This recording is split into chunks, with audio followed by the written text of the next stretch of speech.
নমস্কার বন্ধুরা, কেমন আছো? অনেক দিন পরে তোমাদের সামনে একটা ছোট্ট ভিডিও নিয়ে এলাম। এটা একটা কফি কেক ডেকোরেশন ভিডিও তোমাদের সামনে আনলাম। প্রথমেই দেখে নিলে একটা কফি স্পঞ্জ করেছি। এবার আমি হুইপ ক্রিমের মধ্যে কিছুটা কফিটা বানিয়ে নিয়েছিলাম দুধ, চিনি আর কফি দিয়ে। তো ওইটা মিশিয়ে আমি কফি ফ্লেভার ক্রিম দিয়ে নিলাম। একটা রাউন্ড কেককে কী করে হার্ট শেপ কেক করা হয় সেটাই এই ভিডিওতে দেখানো।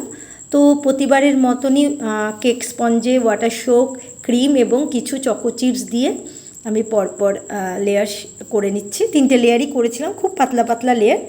এরপর কেকটাকে সমান দুভাগে স্কেল দিয়ে দাগ করে নিয়ে এরকম ভি শেপড দুদিকে কেটে এবার কেকটার মাথার দিকে দুটি অংশ এরকমভাবে জুড়ে নিচ্ছি।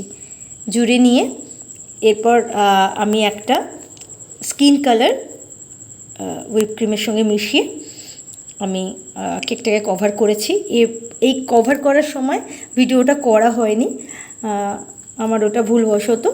তো প্রথমে ক্রিমটা যেমনভাবেই পাইপিং ব্যাগের সাহায্যে লাগিয়ে নিয়ে আমি একটা স্ক্র্যাপার দিয়ে সমান করে নিয়েছি। তার স্মুদার দিয়ে আরও একটু ভালো করে সমান করে নিয়ে এরপর আমি N1 নজলে, রোজ নজল যেটা, ওটাতে একটু রেড অ্যান্ড অরেঞ্জ কালার মিশিয়ে রোজেটগুলো করে নিচ্ছি। একদম নিচ অবধি এটা রোজেটটা করে নেব। এরপর আমি বড় স্টার নজলে পিঙ্ক কালার ভরে দেখো ড্রপ দিয়ে নিচ্ছি মাঝখানে যেখানে রিকোয়ার সেই জায়গাগুলো, ফাঁকা জায়গাগুলো করে নিচ্ছি।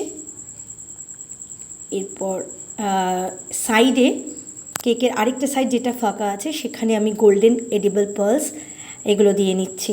আর কিছু দিয়েছিলাম red and pink heart edible pearls, ওগুলো হার্ট শেপড এডিবল যে স্প্রিঙ্কল হয় ওগুলো দিয়েছি। মাঝখানে বার্থডে গার্লের নামটা ফন্ডেন্ট দিয়ে লিখে দিয়েছি, একটা গোল্ডেন টপার এবং কিছু চকলেটের টপার দিয়ে কেকটা ডেকোরেশন করেছি। কেমন হয়েছে জানিও।